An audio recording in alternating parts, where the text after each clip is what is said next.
সবগুলো দালালকে নামতে হবে।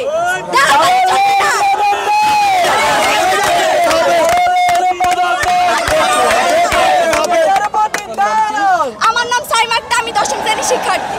আপনি কি মনে করেন যে এই বিচার ব্যবস্থা একদমই সঠিক ছিল না? একদমই মানে জঘন্যতম জঘন্য। এই বিচারকে আমি ধিক্কার জানাই। মানে ধিক্কার মানে কোন ধিক্কার জানাই আমি? আন্দোলনটা নিয়ে একটু জানতেই চাই। আজকে আন্দোলন এক দফা এক দাবি, বিচারপতির পদে এখনই যেতে হবে, এখনই যাবে। যেমন আমরা 5 তারিখে হাসিনাকে বাইর করছি, দেশ থেকে আউট করে দিছে, এই বিচারপতিকে এখনই গদি ছাড়তে হবে, এখনই ছাড়তে হবে। কোনো পলিটিক্যাল ভাবে যদি মানে আমাদের রাষ্ট্রপতি থাকে রাজনৈতিক ভাবে, বা উনি যদি ওই রকম রাজনৈতিক দলের হয়ে কথা বলে, তাহলে আমরা ওই রাষ্ট্রপতিকেও চাবো না। এটাই আমাদের এক দফা। আচ্ছা, আমরা অতীত সময় দেখেছি বঙ্গবীর কাদের সিদ্দিক সরকারি অনেক দালালি করেছে। বঙ্গবীর কাদের সিদ্দিক নিয়ে আপনার কি বলা আছে? আমরা এগুলো নিয়ে পর্যালোচনা করব। আমরা সবকিছু নিয়ে পর্যালোচনা করব। আমাদের স্বাধীন বাংলায় কোনো দুর্নীতিবাজ থাকবে না, কোনো দুর্নীতিবাজ থাকবে না আমাদের স্বাধীন বাংলায়। আচ্ছা, ছোট একটা প্রশ্ন করি। আমরা দেখেছি বিভিন্ন জায়গায় স্বাধীনতার মুক্তিযুদ্ধের সময় বঙ্গবন্ধুর যে অবদান তা অস্বীকার করার মতো না, কিন্তু আমরা দেখেছি বিভিন্ন জায়গায় বঙ্গবন্ধুর যে মূর্তি ছিল ভাঙা হয়েছে এবং বঙ্গবন্ধুর মূর্তিতে আপনার জুতার মালাও দেওয়া হয়েছে। এই বিষয়টাতে কি বলবেন? এইটা অ্যাকচুয়ালি আমরা শুনেন, এগুলা আমাদের যে শিক্ষিত ছাত্ররা, যেই সমন্বয়ক বা তাদের দলের যারা, ওদেরকে আমরা কাউকে দেখিনি।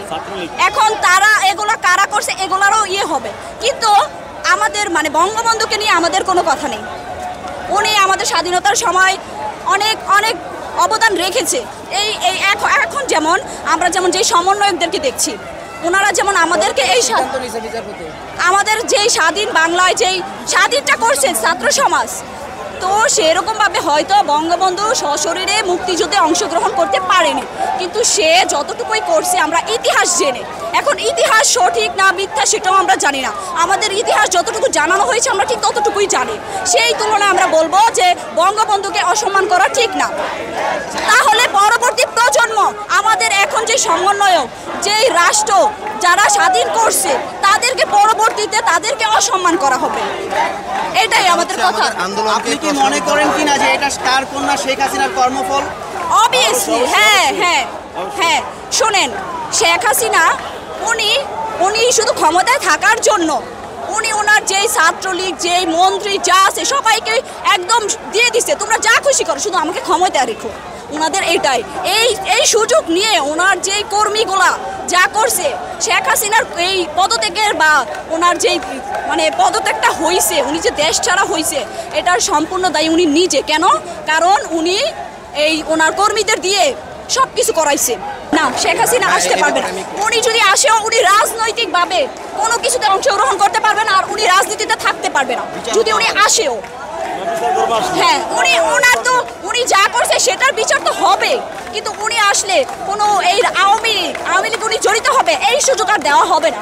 কারণ উনি আওয়ামী লীগের থেকে যা করছে আমাদের ছাত্র সমাজের মন থেকে উনি উঠে গেছে। আমরা তো কোনো রাজনৈতিক দলের ছিলাম না, তারপরও কেন উনি আমাদের উপর এরকম অত্যাচারগুলো করছে। আর আরেকটা কথা, দেশের প্রধানমন্ত্রী পরবর্তী প্রজন্মে বা পরবর্তীতে যেই হোক না কেন, তাদের কথাবার্তা সাবধানে বলতে হবে। কারণ আজকে শেখ হাসিনার একটা কথার কারণে উনি ওনার পুরো রাষ্ট্রের বিপক্ষে চলে গেছে, শুধুমাত্র একটা কথার জন্য। ঠিক আছে, ওই কথা বলছে, ওনাকে আমরা অনেক সুযোগ দিছি, এক দফা দিছি যেন উনি আমাদের কাছ থেকে ক্ষমা চেয়ে আমাদের ছাত্র হত্যার বিচার করে, উনি সেটাও মানেনি। তার পরবর্তীতে উনি আরও বেশি বেগমান করে আমাদের উপর অত্যাচার চালিয়ে দিয়েছিল। তো সেই ক্ষেত্রে আমরা আবার পরবর্তীতে ওনাকে সুযোগ দিয়ে 9 দফা দিছি, এরপরও উনি থামেনি। কুমিল্লায় আবার গুলি করা শুরু করা হয়েছে। তো আমরা কত সুযোগ দিব? আমরা আর চাইনি। আমাদের বিরুদ্ধে যেই সরকার চলে যাবে ওই সরকার আমরা একদমই চাই না। এটাই আমাদের এক দফা এক দাবি। হিন্দুর নামে গোপালগঞ্জ, ওখানে অনেক হিন্দু। আমি যেখানে জন্মগ্রহণ করছি ছোটবেলায় আজান শুনতাম না, এখন একটু মুসলমান বাড়ছে, আজান শোনা যায়। গোপালগঞ্জের ওই 2-4 জন লোক যদি বলে শেখ হাসিনারা আনবো, কিছুদিন পরে ওদেরকেও এই দোষরদেরকেও ধরা হবে। কারণ আমি গোপালগঞ্জ টুঙ্গিপাড়ার সন্তান, আমাকে তারা ইনশাল্লাহ মিডিয়ার মাধ্যমে দেখছে। গোপালগঞ্জের 80% লোক এই হাসিনাকে চায় না, 20% লোক হাসিনার দোসর, হাসিনার দোসর। সুতরাং এই প্রশ্ন আমাদের করেন না। আর আল্লাহ, স্বয়ং আল্লাহ এই আওয়ামী লীগ নামক এই দানবটারে স্বয়ং আল্লাহ এটাকে বিলুপ্ত করে দিছে, এটাকে ধ্বংস করে দিছে। আর জনগণ এটা দেখতে পাচ্ছে এর ফল। তবে আমরাও চাই শেখ হাসিনা দ্রুত হচ্ছে দেশে ফেরত আসুক। সে যে মানে এত বড় একটা গণহত্যা চালিয়েছে, আমরা সেই গণহত্যার বিচার চাই। আমরা সব কিছু বিচার বিশ্লেষণ করে আমরা হচ্ছে দেশের জনগণ এটা হচ্ছে বিচার দেখতে চাই,